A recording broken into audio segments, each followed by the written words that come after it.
Hi, welcome back my YouTube channel. ಎಲ್ಲರೂ ಹೇಗಿದ್ದೀರಾ? ಚೆನ್ನಾಗಿದ್ದೀರಾ ಅನ್ಕೊಂಡು ಯಾರೆಲ್ಲ ನನ್ನ ಚಾನಲ್ ನ ಸಬ್ಸ್ಕ್ರೈಬ್ ಮಾಡಿಲ್ಲ ಸಬ್ಸ್ಕ್ರೈಬ್ ಮಾಡಿ ಅಂತ ಹೇಳ್ತಾ ಇವತ್ತು ಸಿಂಪಲ್ ಆಗಿರುವ ಮ್ಯಾಂಗೋ ಚಟ್ನಿ, ಮಾವಿನಕಾಯಿ ಚಟ್ನಿ ಯಾವ ತರ ಮಾಡೋದಂತ ತೋರಿಸ್ಕೊಡ್ಬೇಕು ಅನ್ಕೊಂಡಿದೀನಿ. ಹಾಗೇನೆ ಇವಾಗ ಮ್ಯಾಂಗೋ ಸೀಸನ್ ಸ್ಟಾರ್ಟ್ ಆಗಿದೆ, ಅದಕ್ಕೆ ಮಾವಿನಕಾಯಿ ಚಟ್ನಿ ಮಾಡಿ ವರ್ಷಕ್ಕೊಂದ್ಸತಿ ತಿನ್ನೋದು ತುಂಬಾ ಚೆನ್ನಾಗಿರುತ್ತೆ. ಹಾಗಾಗಿ ಇವಾಗ ಇದನ್ನ ಒಂದ್ ವಾರ ಗಟ್ಲೆ ಸ್ಟೋರೇಜ್ ಮಾಡಿ ಇಟ್ಕೋಬಹುದು. ಬ್ಯಾಚಲರ್ಸ್ ಅವರಿಗೆ ತುಂಬಾ ಯೂಸ್ ಆಗುತ್ತೆ ಈ ವಿಡಿಯೋ.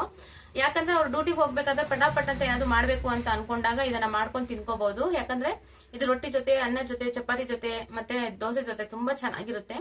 ಅನ್ನ ಜೊತೆ ಅಂದ್ರೆ ತುಂಬಾ ಚೆನ್ನಾಗಿರುತ್ತೆ. ಬಿಸಿ ಬಿಸಿ ಅನ್ನ ಮಾಡ್ಕೊಂಡು ಹಾಕೊಂಡು ತಿಂದ್ರೆ ತುಂಬಾ ಟೇಸ್ಟಿ ಆಗಿರುತ್ತೆ. ಹಾಗಾಗಿ ನನಗೆ ಮಾವಿನಕಾಯಿ ಚಟ್ನಿ ಮಾಡಿ ನಿಮ್ಗೆಲ್ಲರಿಗೂ ತೋರಿಸ್ಬೇಕು ಅಂತ ಅನ್ಕೊಂಡಿದ್ದೆ.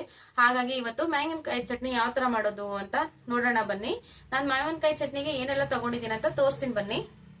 ಮೊದಲಿಗೆ ನಾನು ಒಂದು ಮಾವಿನಕಾಯಿ ತಗೊಂಡಿದ್ದೀನಿ. ಮಾವಿನಕಾಯಿ ಮತ್ತೆ ಬೆಳ್ಳುಳ್ಳಿ, ಜೀರಿಗೆ, ಮೆಣಸಿನಕಾಯಿ, ಹಾಗೇನೆ ಕಡಲೆಬೇಳೆ, ಹಾಗೆ ಉದ್ದಿನ ಬೇಳೆ ತಗೊಂಡಿದ್ದೀನಿ. ಇವಾಗ ಇಲ್ಲಿ ನೋಡಿ ಒಗ್ಗರಣೆಗೆ ಅಂತ ಅನ್ಬಿಟ್ಟು 2 ಮೆಣಸಿನಕಾಯಿ ತಗೊಂಡಿದ್ದೀನಿ, ಮತ್ತೆ ಕರಿಬೇವು ತಗೊಂಡಿದ್ದೀನಿ, ಸಾಸಿವೆ ತಗೊಂಡಿದ್ದೀನಿ, ಹಾಗೇನೆ ಸ್ವಲ್ಪ ಆಯಿಲ್ ತಗೊಂಡಿದ್ದೀನಿ. ಆಯಿಲ್ ಸ್ವಲ್ಪ ಜಾಸ್ತಿ ಹಾಕೊಂಡ್ರೆ ಒಂದ್ ವಾರ ಸ್ಟೋರೇಜ್ ಮಾಡಿ ಇಟ್ಕೋಬಹುದು. ಸ್ವಲ್ಪ ಎಣ್ಣೆ ಸ್ವಲ್ಪ ಜಾಸ್ತಿ ಹಾಕೊಳ್ಳಿ ಅಂತ ಹೇಳಕ್ ಇಷ್ಟಪಡ್ತೀನಿ. ಇವಾಗ ನೋಡಿ ರುಚಿಗೆ ತಕ್ಕಷ್ಟು ಉಪ್ಪು ತಗೊಂಡಿದ್ದೀನಿ, ತಗೋಬೇಕು. ಇವಾಗ ಬನ್ನಿ ಯಾವ ತರ ಫ್ರೈ ಮಾಡಿ ಯಾವ ತರ ಗ್ರೈಂಡ್ ಮಾಡ್ತೀನಿ ಅಂತ ತೋರಿಸ್ಕೊಡ್ತೀನಿ ಬನ್ನಿ. ನೋಡಿ ಇವಾಗ ಬಾಣ್ಲೆಕಾಯಿ ಕೆಡಿಸ್ಕೊಂತೀನಿ. ಇವಾಗ ಎಣ್ಣೆ ಕಾಯ್ತಾ ಇದೆ, ಅದಕ್ಕೆ ಕಡಲೆಬೇಳೆ ಸೇರಿಸ್ಕೊಂತೀನಿ, ಹಾಗೆ ಉದ್ದಿನ ಬೇಳೆ ಸೇರಿಸ್ಕೋಬೇಕು. ಸೇರಿಸ್ಕೊಂಡು ಅದು ಸ್ವಲ್ಪ ಫ್ರೈ ಆಗೋಕ್ ಬಿಡಬೇಕು. ಇಲ್ಲಿ ನೋಡಿ ಈ ತರ ಹಾಕೊಂಡು ಫ್ರೈ ಆಗ್ಬೇಕದು. ಇವಾಗ ನೋಡಿ ಮೆಣಸಿನ್ಕಾಯಿ ಸೇರಿಸ್ಕೊಂತೀನಿ. ಇದನ್ನ ಮೂರನ್ನು ಫ್ರೈ ಮಾಡ್ಕೋಬೇಕು ನೀಟಾಗಿ. ಲೋ ಫ್ಲೇಮಲ್ಲಿ ಇಟ್ಕೊಂಡು ಫ್ರೈ ಮಾಡ್ಕೊಳ್ಳಿ, ಯಾಕೆ ಹೈ ಫ್ಲೇಮಲ್ಲಿ ಇಟ್ಕೊಂಡ್ರೆ ಬೇಗ ಸುಟ್ಟೋಗುತ್ತೆ. ಹಾಗಾಗಿ ಲೋ ಫ್ಲೇಮಲ್ಲಿ ಇಟ್ಕೊಂಡು ಫ್ರೈ ಮಾಡ್ಕೋಬೇಕು. ಇಲ್ಲಿ ನೋಡಿ ಇವಾಗ ಫ್ರೈ ಆಗಿದೆ. ಇವಾಗ ನೋಡಿ ಇದು ಫ್ರೈ ಆಗಿದೆ. ಬನ್ನಿ ಈ ಕಡೆ ರುಬ್ಕೊಳಕ್ ರೆಡಿ ಮಾಡೋಣ.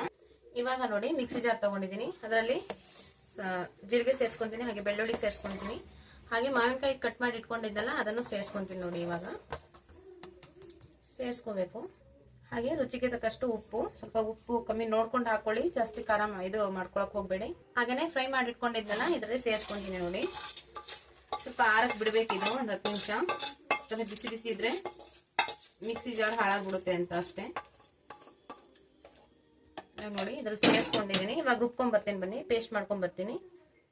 ನೋಡಿ ಸ್ವಲ್ಪ ಮೆಣಸಿನ್ಕಾಯಿ ಖಾರ ಕಮ್ಮಿ ಇದೆ ಅಂದ್ರೆ ಸ್ವಲ್ಪ ಖಾರ ಪುಡಿ ಹಾಕೋಬಹುದು. ಸ್ವಲ್ಪ ಇದು ಹುಳಿ ಇರುತ್ತಲ್ವಾ, ಹಾಗಾಗಿ ಸ್ವಲ್ಪ ಖಾರ ಜಾಸ್ತಿ ಇದ್ರೆ ಚೆನ್ನಾಗಿರುತ್ತೆ.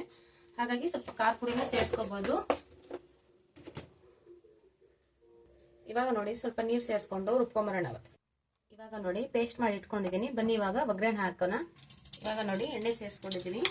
ಹಾಗೇನೆ ನಾನು ಒಗ್ಗರಣೆಗೆ ಅಂತ ಇಟ್ಕೊಂಡಿದ್ನಲ್ಲ ಮೆಣಸಿನ್ಕಾಯಿ, ಹಾಗೆ ಕರಿಬೇವು ಮತ್ತೆ ಸಾಸಿವೆನ ಸೇರಿಸ್ಕೊಂತೀನಿ. ನಾನು ರುಬ್ಬಿಟ್ಕೊಂಡಿದ್ನಲ್ಲ ಇದರಲ್ಲಿ ಸೇರಿಸ್ಕೋಬೇಕೀಗ. 1 ನಿಮಿಷ ಅಷ್ಟೇನೆ, 1 ನಿಮಿಷ ನೀಟಾಗಿ ಇದನ್ನ ಫ್ರೈ ಮಾಡ್ಕೋಬೇಕು.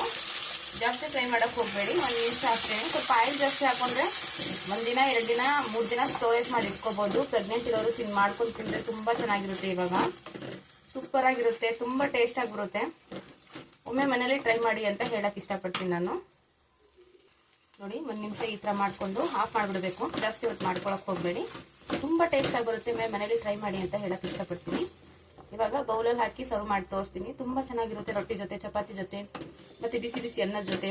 ಬ್ಯಾಚುಲರ್ಸ್ ಸಣ್ಣಂದಿರು ಯಾರಾದ್ರೂ ಇದ್ರೆ ಅವರಿಗೆ ಆಫೀಸಿಗೆ ತಗೊಂಡು ಹೋಗೋಕೆ ತುಂಬಾ ಹೆಲ್ಪ್ಫುಲ್ ಆಗುತ್ತಿದ್ದು.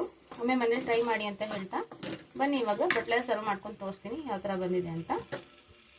ನೋಡಿ ಫೈನಲಿಗೆ ಈ ತರ ಬಂದಿದೆ ಚಟ್ನಿ. ಒಮ್ಮೆ ಮನೇಲಿ ಟ್ರೈ ಮಾಡಿ ಅಂತ ಹೇಳ್ತಾ ವಿಡಿಯೋನ ಎಂಡ್ ಮಾಡ್ತಾ ಇದ್ದೀನಿ. Okay friends, boy friend. ಹಾಗೆ ನನ್ನ ಎಲ್ಲಾ ವಿಡಿಯೋ ನೋಡಿ ಪ್ರೋತ್ಸಾಹ ಕೊಡಿ ಮತ್ತೆ ಸಬ್ಸ್ಕ್ರೈಬ್ ಮಾಡಿ ಅಂತ ಹೇಳಕ್ ಇಷ್ಟಪಡ್ತೀನಿ ಫ್ರೆಂಡ್. ಈ ತರ ಮನೇಲಿ ಇವಾಗ ಮಾವಿನಕಾಯಿ ಸೀಸನ್ ಸ್ಟಾರ್ಟ್ ಆಗಿದೆ, ಮನೇಲಿ ಮಾಡ್ಕೊಂತೀನಿ friends. Okay bye, love you ಎಲ್ಲರಿಗೂ.